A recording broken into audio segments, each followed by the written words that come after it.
दोस्तों, आज मैं जो कहानी आपको सुनाने जा रहा हूँ उसमें आप पाएंगे कि कुछ क्षणों की सत्संगत से ही किसी पापी व्यक्ति का जीवन किस तरह से बदल जाता है। आज की कहानी है दुष्ट बना साधु। एक कहानी जो बदलती है दिल और जीवन की दिशा। एक बहुत ही घना जंगल था। उस जंगल में एक दुष्ट व्यक्ति रहता था जो उस जंगल से गुजरने वाले राहगीरों को लूटता था। उसके पास जो भी सामान होता था वह उससे छीन लेता था। एक बार उस जंगल से एक संत गुजर रहे थे। वह दुष्ट उनके पास आया और कहने लगा, ऐ मुसाफिर, तुम्हारे पास जो भी सामान है वह मुझे दे दो, नहीं तो तुम्हें इसका अंजाम भुगतना होगा। इस बात पर उस संत ने कहा, बेटा, तुम कौन हो और ऐसा क्यों कह रहे हो? तो वह दुष्ट व्यक्ति बोला, मेरा नाम डोगरा है। मैं इस जंगल से गुजरने वाले सारे लोगों से उनका सामान छीन लेता हूँ और जो भी मेरी बात नहीं मानता उसे मैं एक पेड़ से बांध देता हूँ और भोजन और पानी न मिलने के कारण वह व्यक्ति मर जाता है। अगर तुम मरना नहीं चाहते हो तो अपना सारा सामान मुझे दे दो। इस पर वह संत बोला, बेटा, ऐसा तुम क्यों करते हो? तो वह दुष्ट बोला, मैं अपने परिवार को पालने के लिए यह सब कार्य करता हूँ। संत ने कहा, मैं तुम्हें अपना सारा सामान जो भी मेरे पास है सब दे दूँगा, मगर क्या तुम मेरे एक सवाल का जवाब दोगे? दुष्ट बोला, क्या पूछना चाहते हो? संत ने कहा, यह सब जो तुम पाप कर्म करते हो, क्या इसमें तुम्हारे परिवार वाले भी इस पाप के भागीदार बनेंगे?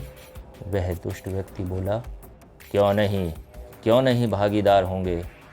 यह सब कार्य मैं उन्हीं के लिए तो करता हूँ।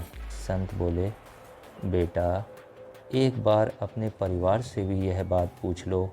तो वह दुष्ट व्यक्ति बोला, तुम बहुत चालाक बनते हो।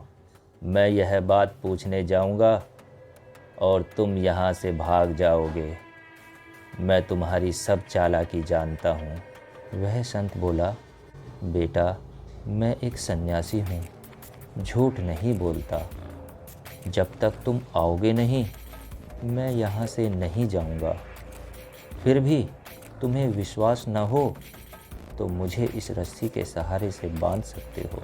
तो उस दुष्ट ने एक रस्सी से संत को पेड़ से बांध दिया और अपने घर की तरफ चल पड़ा।